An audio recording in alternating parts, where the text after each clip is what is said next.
नमस्कार आदाब, मैं अशर यासिर। स्वागत है आपका सियासत टीवी के साउथ इंडिया एक्सप्रेस में। अब देखते हैं मुख्य समाचार।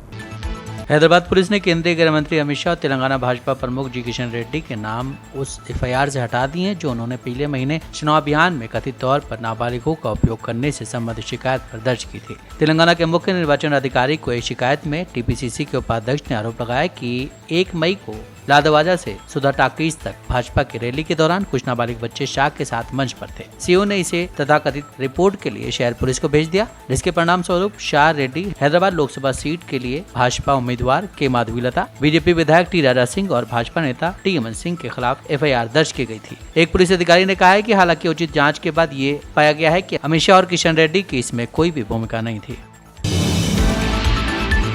दिल्ली की राउज एवेन्यू कोर्ट ने सोमवार को भारत राष्ट्र समिति के नेता के कविता की न्यायिक हिरासत 3 जुलाई तक बढ़ा दी है।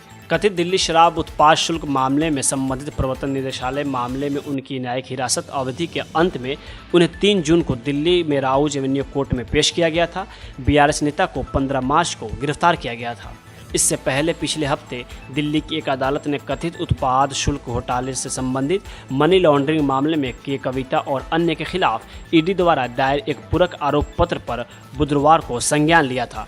ईडी ने आरोप लगाया था कि बीआरएस नेता ने आम आदमी पार्टी के साथ साजिश रची और अब खत्म हो चुकी दिल्ली उत्पाद शुल्क नीति में लाभ हासिल करने के लिए पार्टी को 100 करोड़ रुपए का भुगतान किया था।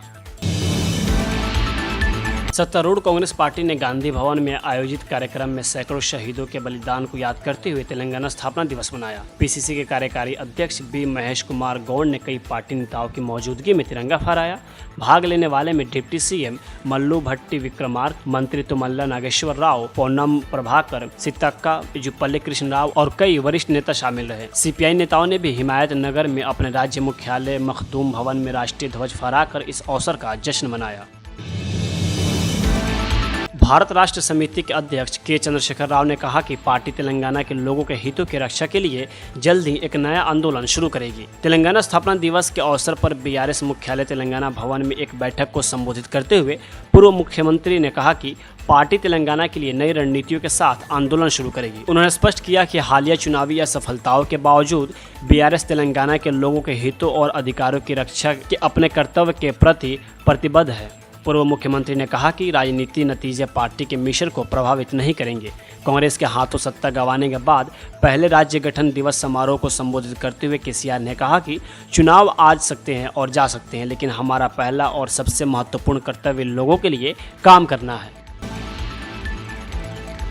भाजपा ओबीसी मोर्चा के राष्ट्रीय अध्यक्ष और राज्यसभा सांसद डॉक्टर के लक्ष्मण ने मुख्यमंत्री ए रेवंत रेड्डी पर सवाल उठाते हुए कहा कि राज्य गठन के 10 साल पूरे होने का जश्न उन लोगों को उचित मान्यता दिए बिना मनाया गया जिन्होंने अलग राज्य के लिए बीज बोए और 1969 के इसके लिए लड़ाई लड़ी। अलग तेलंगाना आंदोलन के दूसरे चरण के दौरान रेवंत रेड्डी की नैतिक प्रतिष्ठा और उनकी भूमिका पर सवाल उठाते हुए उन्होंने कहा कि जिन लोगों ने राज्य के लिए लड़ाई लड़ी वे धन या पद नहीं मांग रहे हैं, इसके बजाय वे अलग तेलंगाना के गठन की सफलता के गवाह हैं जिसके लिए उन्होंने 1969 में आंदोलन शुरू किया था। वे अलग राज्य के संघर्ष के इतिहास में उचित मान्यता चाहते थे। तेलंगाना का सपना साकार हुआ, हालांकि जल, धन और नौकरी या उद्देश्य पिछले 10 वर्षों में मायावी बने रहे। इससे पहले बीआरएस ने सत्ता में आने के बाद राज्य को लूटा था, अब कांग्रेस भी वही कर रही है। हालांकि प्रधानमंत्री नरेंद्र मोदी के नेतृत्व में भाजपा विकासशील भारत के लिए विकसित तेलंगाना के लिए प्रतिबद्ध है।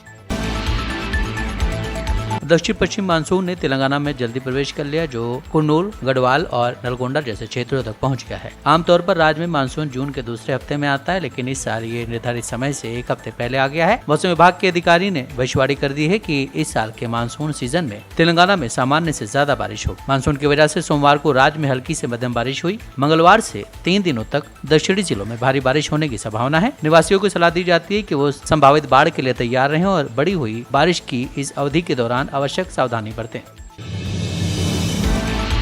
दिशा छात्र संगठन और नौजवान भारत सभा के साथ स्थानीय लोग इजरायल के खिलाफ और फलस्तीन के समर्थन में एकजुटता दिखाने के लिए सामने आए। समूह ने रफा में हत्याओं के खिलाफ सुंदरयार पार्क बाग लिंगमपल्ली में विरोध प्रदर्शन का आयोजन किया। हालांकि इस विरोध प्रदर्शन के प्रतिरोध का सामना करना पड़ा क्योंकि पुलिस ने दावा किया कि यह बिना अनुमति के आयोजित किया गया था। हैदराबाद के छात्रों और युवाओं सहित लोगों ने फलस्तीन लोगों के साथ अपनी एकजुटता व्यक्त करने के लिए आवाज़ उठाई। प्रदर्शनकारियों ने फलस्तीन के समर्थन में तख्तियां और बैनर ले रखे थे। नौजवान भारत सभा की ओर से बोलते हुए महिपाल ने रफा पर नवनीतम इजरायली हमले की निंदा की, जिसे गाजा में संयुक्त राष्ट्र द्वारा घोषित एक सुरक्षित क्षेत्र माना जाता है, जहां सैकड़ों लोग शरण ले रहे थे। 26 मई को इजरायल ने रफा पर बमबारी की, जिसमें 45 लोग मारे गए। पिछले 7 अक्टूबर से अब तक 36,000 से अधिक फलस्तीनी मारे जा चुके हैं, जिनमें से कई बच्चे शामिल हैं। लगभग 82,000 लोग घायल हुए हैं और 10,000 से अधिक लोग अभी भी लापता हैं। कांग्रेस की पूर्व अध्यक्ष सोनिया गांधी ने रविवार को तेलंगाना के लोगों को आश्वासन दिया कि राज्य की कांग्रेस सरकार अपनी गारंटी पूरा करेगी। सोनिया गांधी ने राज्य स्थापना दिवस पर तेलंगाना के लोगों को बधाई दी और इसके तीव्र विकास और उज्जवल भविष्य की कामना की। उन्होंने वीडियो संदेश रिकॉर्ड किया जो सिकंदराबाद के परेड ग्राउंड में 10वें तेलंगाना गठन दिवस के अवसर पर मुख्य आधिकारिक समारोह में चलाया गया था। तेलंगाना के मेरे भाइयों और बहनों को नमस्कार।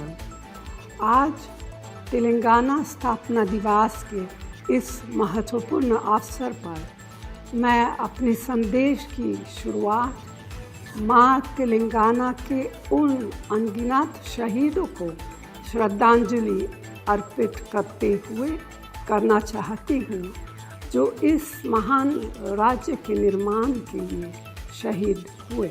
मैंने 2004 में करीमनगर में तेलंगाना के लोगों से वादा किया था कि कांग्रेस पार्टी उनके अलग राज्य के सपने को पूरा करेगी। 4 जून को लोकसभा चुनाव के नतीजे आने वाले हैं। नतीजे में बीजेपी को बहुमत मिल रही है, लेकिन महागठबंधन की तरफ से इस नतीजे को इनकार किया जा रहा है। इसी बीच एग्जिट पोल पर कर्नाटक के सीएम सिद्धरामैया ने कहा कि हम एग्जिट पोल से सहमत नहीं होंगे। एग्जिट पोल मीडिया की उपज है। हम कर्नाटक में 15 से 20 सीटें जीतेंगे। यह बिल्कुल स्पष्ट है कि इंडिया गठबंधन 295 सीटें जीतेगा। साउथ इंडिया एक्सप्रेस यहीं समाप्त होता है। मुझे दें इजाज़त। बाकी खबरों के लिए आप बने रहें सियासत टीवी के साथ।